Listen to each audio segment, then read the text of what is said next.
Assalamualaikum warahmatullahi wabarakatuh. Perkenalkan, nama saya Fawaz Zafar Saputra. Saya dari Prodi S1 Sistem Informasi. NIM saya 0577577871.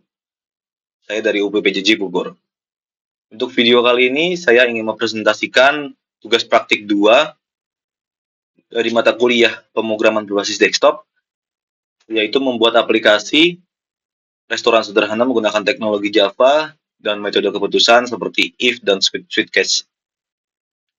Kita bisa langsung mulai aja ke codingannya. Oke, di aplikasi ini saya membuat dua file, yaitu main.java dan menu.java. Di dalam menu.java, saya membuat 3 atribut, yaitu name, price, sama kategori yang bersifat private. Untuk men-setting atau menambahkan menu, saya membuat konstruktor, yaitu bernama menu, dan isinya seperti ini. Lalu saya membuat juga function setter dan getter untuk masing-masing atribut yang ada di atas. Kurang lebihnya untuk menu.java hanya seperti ini. Kita bisa langsung lanjut ke main.java. Di main.java saya membuat array list untuk menampung menu dan orderan. Dan untuk initializing menu, saya menambahkan 5 menu di masing-masing kategori. Dan isinya seperti ini. Oke, untuk mempersingkat waktu, kita bisa sambil demonstrasikan.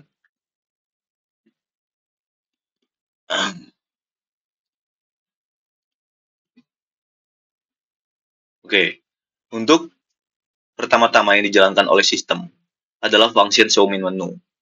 Di dalam show main menu ini, saya menggunakan metode switch case untuk memilih menu yang ada di sini. Pesan menu pelanggan, kelola menu, admin, dan keluar aplikasi. Oke, untuk pertama-tama yang saya ingin demonstrasikan adalah menu yang ada di admin. Oke, untuk menu yang ada di admin, kurang lebih saya juga menggunakan metode yang sama. Ada switch case juga dan ada while untuk memilih menu, tampilkan daftar menu, tambah menu, ubah harga menu, dan hapus menu. Untuk pertama-tama di menu admin ini yang saya jalankan skenario-nya adalah tampilkan daftar menu. Untuk tampilkan daftar menu, hanya menampilkan daftar yang ada di menu listnya. Dan untuk fungsinya seperti ini, saya hanya menggunakan sistem outprint line. Lalu saya menggunakan function untuk menampilkan data menunya yang ada di menu list. Gitu. Saya menggunakan looping for, lalu saya memvalidasi parameter functionnya untuk menampilkan food atau drink. Kurang lebih untuk menampilkan daftar menu hanya seperti itu. Kita bisa langsung lanjut ke skenario berikutnya, yaitu tambah menu baru. Oke, untuk tambah menu baru, kita bisa contoh tempe orek. Harganya 5.000. Dia masuk ke kategori food. Di sini ada validasi, apakah yakin atau tidak, saya akan pilih ya. Oke, menu berhasil ditambahkan. Kita bisa lihat lagi, pilih satu. Dan di sini sudah ada menu tempe orek. Kenapa nomornya 11? Karena indeks terakhir itu ada di angka 9, dan 9 tambah 1 menjadi 10. Dan dia hanya mengikuti indeks dari sebelumnya, gitu. Jadi makanya 11. Itu sih. Untuk fungsinya, ada di add new menu. Dan isinya seperti ini. Saya menggunakan looping while pastinya. Lalu saya memvalidasi jika namanya kosong, maka akan muncul error nama menu tidak boleh kosong. Lalu saya men-try catch untuk harga menunya. Jika harga menunya tidak sesuai number format, number format, maka akan muncul error harga harus berupa angka. Di dalam try-nya, saya memvalidasi harganya. Jika harganya kurang dari 0, kurang atau sama dengan 0 ya, maka akan muncul error harga harus lebih dari 0. Oke. Di sini ada validasi juga, ada switch case juga untuk memilih kategori. Kurang lebih seperti ini. Lalu saya akan selanjutnya menampilkan data yang sudah di-input oleh user.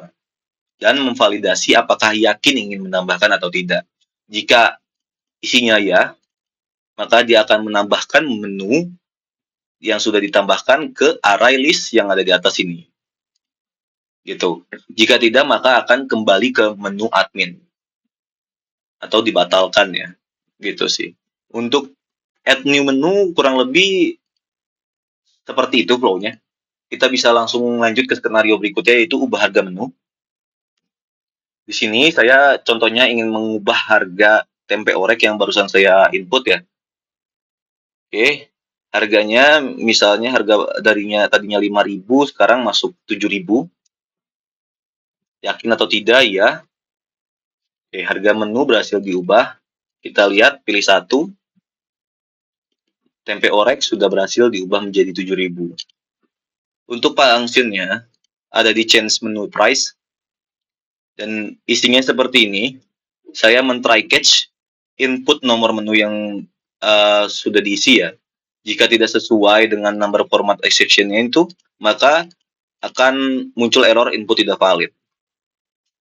Di dalam try-nya, saya juga memvalidasi jika input yang diisi oleh user adalah 0, maka saya anggap itu batal untuk mengubah harga menu. Dan jika inputannya itu kurang dari 1 atau lebih dari angka yang sudah terakhirnya ya, misalnya di sini terakhirnya 11, maka saya anggap itu nomor menunya tidak valid.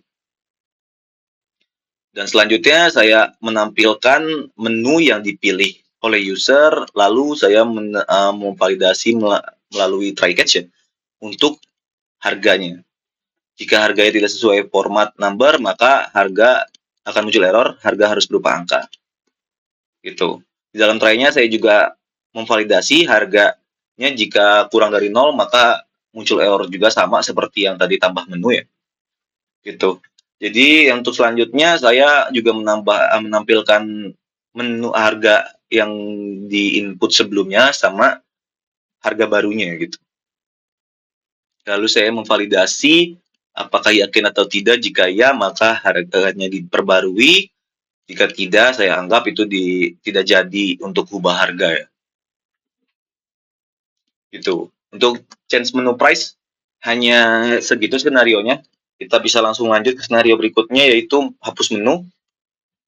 Misalnya di sini saya ingin menghapus menu tempe orek. Kita pilih ya. Nah, menunya sudah berhasil dihapus. Kita pilih satu. Kita pilih satu. Maka menu yang tadi tempe orek sudah tidak ada karena sudah dihapus. Dan untuk functionnya kurang lebihnya sama sih secara konsep. Saya memvalidasi dulu, try catch dulu untuk input menunya. Jika tidak valid sesuai number format, maka input tidak valid. Saya juga memvalidasi inputan angka 0, lalu validasi angka yang dipilih, dan menampilkan data menu sebelumnya, dan validasi yakin atau tidak. Jika yakin, maka dihapus. Jika tidak, saya anggap batal hapus menu. Kurang lebih untuk di menu admin, skenarionya sudah selesai. Kita bisa langsung lanjut ke skenario di customer, menu customer ya. Kita pilih nomor 1. Lalu di sini di menu pelanggan atau menu customer, ada 2 menu, yaitu tampilkan daftar menu dan pesan menu. Untuk tampilkan daftar menu, saya menggunakan fungsi yang sama, yaitu show menu dan show kategori. Jadi saya tidak perlu menjelaskan ulang karena saya sudah jelaskan di awal. Saya langsung coba dulu tampilkan daftar menu. Tampilannya sama ya, karena menggunakan fungsi yang sama. Lalu kita langsung mulai ke skenario berikutnya, pesan menu. Dan di customer menu ini saya juga menggunakan metode yang sama, sweet cache, untuk memilih menunya. Lalu jika sudah show menu ini, jika kita pilih 2 show menu, lalu kita akan input orderannya ya. Ini kita langsung buka get order. Oke, kita sekarang coba buka, coba mesan nomor 2, tunjang, jumlah pesanannya 10.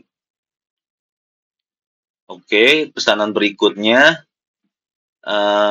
misalnya es jeruk, kita pilih 6. Es jeruk kita pilih 6.000. Sorry, ini kan harganya 6.000 ya, kita pilih 10 juga deh, nggak apa-apa. Oke, cukup, sudah selesai. Nah, jika sudah selesai, maka akan muncul struknya. Struknya seperti ini, tunjang 10, 100.000, es jeruk 10, 60.000, total biayanya 160.000, ada diskon 10% karena pembelian lebih dari 100.000. Jadi dikurang 16.000, lalu buy one get one, BOGO ini buy one get one ya. Jadi karena pembelian minuman di atas 50.000, pembelian total keseluruhan di atas 50.000 gratis satu minuman. Jadi yang dibayar hanya 9 item ya, es jeruknya gitu. Tidak 10. Total setelah diskonnya jadi 138.000, ada pajak 113.000 dan biaya pelayanan 20.000. Grand totalnya adalah 171.800. Oke, kurang lebih untuk demonstrasinya segitu, dan untuk di penjelasan fungsinya saya juga menggunakan while tentunya, lalu saya memvalidasi jika inputannya 0 maka itu sudah selesai, saya anggapnya sudah selesai memesan maksudnya ya. Itu. Lalu saya menggunakan try catch untuk sama ya, untuk memvalidasi number formatnya. Jika tidak sesuai permintaannya maka input tidak valid, harus gunakan angka gitu. Jika masukkan karakter maka dia akan muncul error seperti itu. Karena yang diminta angka ya. Itu. Untuk selanjutnya saya memvalidasi juga menu yang dipilih ya, angka menu yang dipilih sama seperti tadi. Lalu juga saya menerima inputannya, jumlah pesanannya, kuantiti pemesanannya. Jika kuantitinya 0, maka saya akan munculkan error, jumlah harus lebih dari 0. Jika sudah berhasil, maka akan masuk ke save order. Save ordernya seperti ini. Nah, menu yang tadi saya bilang, saya masukkan menulis. Gitu. Saya ambil menulis ya, lalu saya masukkan ke ordernya sini. Gitu sih. Itulah kegunaan array list ya, Bu. Oke, untuk jika maksimalnya lebih dari 4 menu, batas maksimalnya sudah selesai sih. Saya bikin validasi seperti itu. Kurang lebihnya seperti itu, dan di print receipt juga seperti ini. Saya membuat validasi jika order name is empty maka tidak muncul apa-apa ya. Karena memang harus ada harus ada pesanan gitu sih. Lalu saya buat looping untuk order name, order price, dan dimasukkan ke totalnya. Order price sama order total. Subtotal ya sih, kurang lebih tepatnya subtotal. Lalu di sini saya membuat statement bolehan untuk diskon 10% sama buy one get one. Dan di sini saya juga memvalidasi statement tersebut. Jika misalnya iya, maka dia akan masuk tadi seperti ini sih, mengurangkan satu minuman. Itu. Jika misalnya enggak, maka hasilnya false. Dan di sini saya membuat variabel untuk perhitungannya ya, total after discount, teksnya, service price-nya, sama grand total ya. Dan untuk sprint struknya kurang lebih seperti ini, saya menggunakan for. Lalu saya menampilkan jika misalnya ada ya diskon 10% sama buy one get one, maka akan dimunculkan. Itu sih, kurang lebihnya seperti itu sih Bu, untuk print receipt. Oke, mungkin presentasi dari saya sudah cukup. Kurang lebihnya mohon maaf. Wassalamualaikum warahmatullahi wabarakatuh.